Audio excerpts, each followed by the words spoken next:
Você escreveu perguntando se existiria vida em outros planetas. A questão é complexa, principalmente quando nós consideramos que, havendo um desequilíbrio qualquer no nosso próprio planeta, ele poderia ficar morto, virar um planeta morto, como é Marte, como são todos os outros do nosso sistema solar que nós conhecemos hoje. Hoje, por exemplo, já se sabe que a vida na Terra não teria se desenvolvido, ou ao menos permanecido nela, na Terra, se não fosse pela nossa proximidade com o imenso Júpiter. Hoje já se sabe que Júpiter é o grande salvador da Terra, né, em termos de planeta. A razão disso é que a grande parte dos cometas, meteoros e outras bolinhas desse imenso fliperama cósmico, a maioria atraída pela gravidade de Júpiter. E não chega nem perto da Terra. Apenas um causou uma explosão maior do que o tamanho do nosso planeta.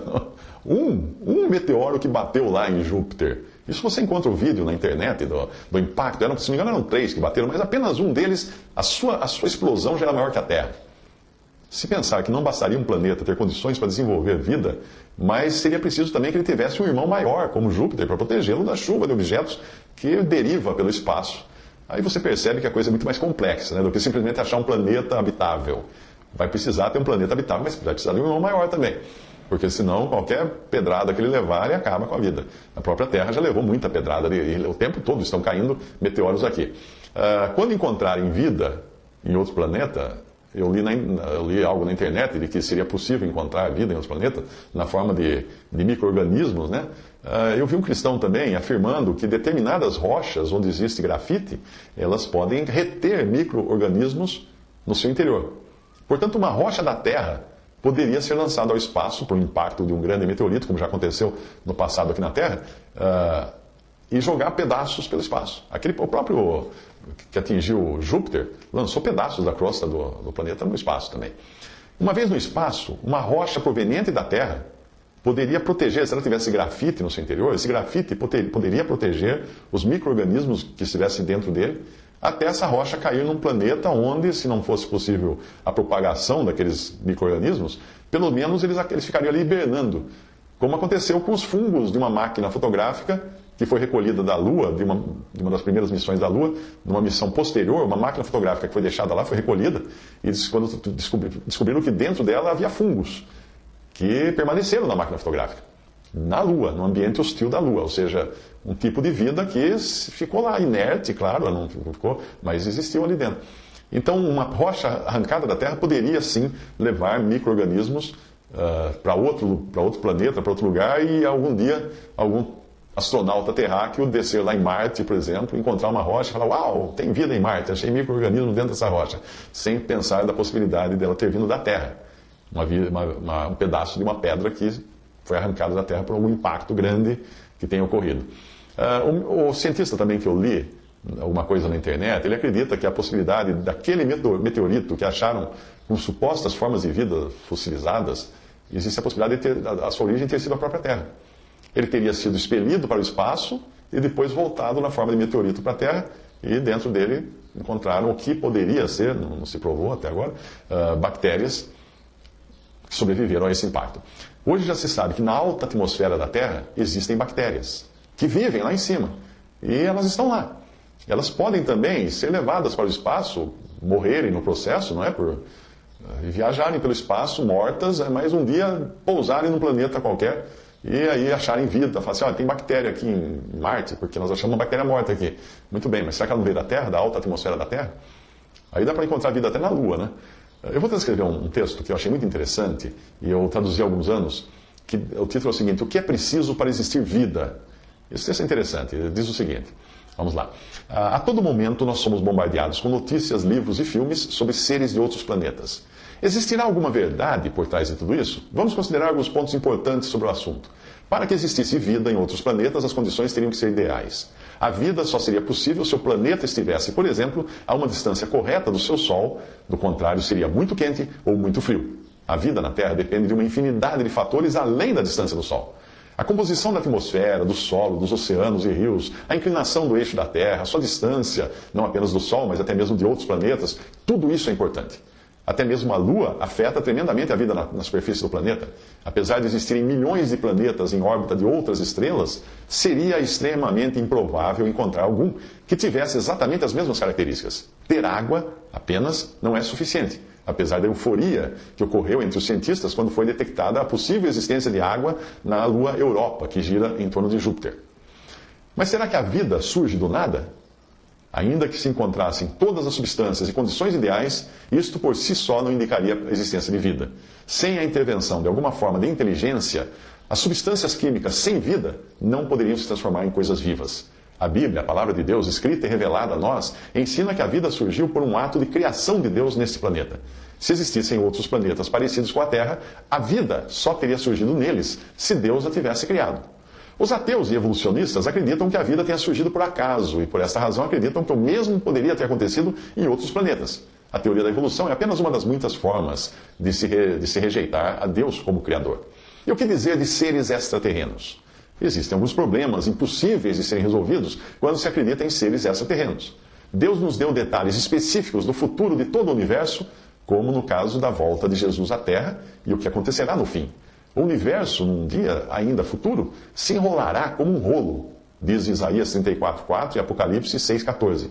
Se Deus tivesse criado seres vivos em outros planetas, eles seriam automaticamente destruídos, sem possibilidade de salvação.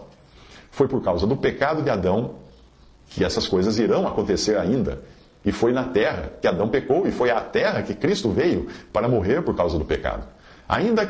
Foi ainda na terra que Cristo ressuscitou, tendo Deus aceitado o seu sacrifício, e é para a terra que ele voltará para buscar o que são seus. Existe só um meio de Deus perdoar pecadores, seja onde eles estiverem no universo. A pena deve ser paga pelo próprio Deus feito homem, o Filho de Deus feito homem. Jesus, o Filho de Deus, precisou se tornar homem para nos redimir. E isso ele fez uma vez só, e ele permanece vivo para sempre, um homem no céu. Caso existissem outros seres inteligentes em outros planetas que também fossem pecadores, Cristo teria que ir a cada um desses planetas, tomar a forma dessas criaturas, o que seria um absurdo e totalmente inconsistente com a verdade. Só existe um Filho de Deus, o qual é Deus e homem em uma pessoa. E hoje existe só um homem no céu ressuscitado. Foi na terra que Satanás veio espalhar sua rebelião, e foi na terra que Jesus veio vencê-lo e destruir o seu poder, que alcança todo o universo. Será a esta terra que Cristo virá para vencer o anticristo e estabelecer o seu reino. E do planeta Terra, ele irá reger todo o universo. De sobre o planeta Terra, ele irá reger todo o universo. Cristo morreu uma só vez e foi neste planeta para redimir a raça humana. O seu sacrifício e sua ressurreição resolveram a questão do pecado de abrangência universal. E é somente graças a esse sacrifício que será possível existir um novo céu e uma nova terra. Mesmo que se pensasse na possibilidade de vida em algum lugar do universo, uma visita de extraterrestres à Terra, como alguns afirmam acontecer, parece completamente impraticável, e, se não impossível. As distâncias são muito grandes, são enormes. A estrela mais próxima da Terra, Próxima Centauri, é o nome dessa estrela, está a 40,7 milhões de quilômetros de distância. Se você considerar que a nave Apollo levou 3 dias para chegar à Lua, se ela viajasse à mesma velocidade, levaria 870 mil anos para chegar à Próxima Centauri. Se fosse possível acelerar uma nave espacial a uma velocidade de 1/10 da velocidade da luz, a viagem levaria 43 anos. Todavia, nenhum ser vivo suportaria tal aceleração inicial. Além do mais, para se chegar a uma aceleração assim, seria necessário um volume de energia equivalente ao consumo de eletricidade do mundo inteiro durante um mês. Você consegue imaginar quanto combustível teria de levar essa nave? E é preciso prever que a mesma nave precisaria desacelerar ou frear quando chegasse ao seu destino, o que consumiria igual quantidade de combustível, isso sem que houvesse paradas durante a viagem. Outro problema é que o espaço não é vazio. Existem cerca de 100 mil partículas de poeira por quilômetro cúbico de espaço. E uma colisão com uma partícula assim, na tremenda velocidade que nós estamos falando, seria suficiente para destruir a nave espacial. Acontece que existe uma outra esfera no universo onde há seres vivos, e agora sim, os verdadeiros extraterrestres. E eu estou me referindo aos anjos, entre eles aos que se rebelaram contra Deus, aos demônios também, os quais são liderados por Satanás ou Lúcifer. Há alguns milênios que Satanás vem adquirindo experiência em enganar os seres humanos, e provavelmente é ele, o ser extraterrestre, que está por trás das aparições de objetos voadores não identificados, que nós costumamos ver no noticiário. A melhor maneira de nós não sermos enganados pelas artimanhas de Satanás é crendo na palavra de Deus. É o nosso único guia seguro. Mas por que então Deus teria criado esse imenso universo apenas com um planeta habitável? Nós não devemos ir além do que a Bíblia ensina para responder a esta pergunta. Ela nos diz que Deus criou o sol, a lua e as estrelas para produzirem luz e para ajudarem os homens. Sim, uma das razões de Deus haver criado a lua, o sistema solar e as estrelas foi nos dar uma maneira de contarmos o tempo, as horas, os dias, os meses e os anos, e também para prever as estações. Sem esses corpos celestes, a contagem do tempo, a navegação, a agricultura teriam sido coisas muito difíceis. Desde a antiguidade, o homem usa a posição do sol, da lua e das estrelas para elaborar seus calendários. E numa época tão moderna quanto esta em que nós vivemos, os satélites e naves espaciais conseguem se orientar no espaço graças às estrelas. Acredita-se que até mesmo os pássaros se orientem pelos corpos celestes para poderem migrar por grandes distâncias. Outra razão da existência de miríades de estrelas é dar glória a Deus, chamar a atenção do homem para a tremenda grandeza e poder do Criador. A vastidão do universo é uma tremenda expressão do poder e majestade de Deus. Deus é maior do que jamais conseguiríamos imaginar, maior ainda que a sua espetacular criação, o universo. O Salmo 8, versículos 1, 3 e 9, declaram o seguinte: Ó Senhor, Senhor nosso, quão admirável é o teu nome em toda a terra, pois puseste a tua glória sobre os céus. Quando vejo os teus céus, a obra dos teus dedos, a lua e as estrelas que preparaste, ó Senhor, Senhor nosso, quão admirável é o teu nome sobre toda a terra. Siga este conselho. Quando você olhar para o céu ou pensar na imensidão do universo, medite na glória de Deus, ao invés de ficar sonhando com fantasias de seres alienígenas.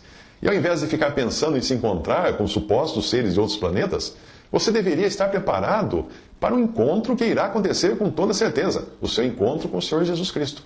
Se você tiver um encontro pessoal com Ele enquanto ainda estiver vivo, crendo nele, na sua obra na cruz do Calvário, você terá garantida a sua salvação eterna. Este é um verdadeiro encontro de primeiro grau, um contato de primeiro grau, um encontro de máxima urgência. Caso contrário, você terá de se encontrar com ele, só que então ele será o seu juiz, que irá anunciar sua sentença de condenação eterna. Faça um contato imediato agora mesmo com o seu Salvador. Confesse a ele os seus pecados, peça a ele o perdão e a salvação. Você não precisa entender tudo, basta você crer.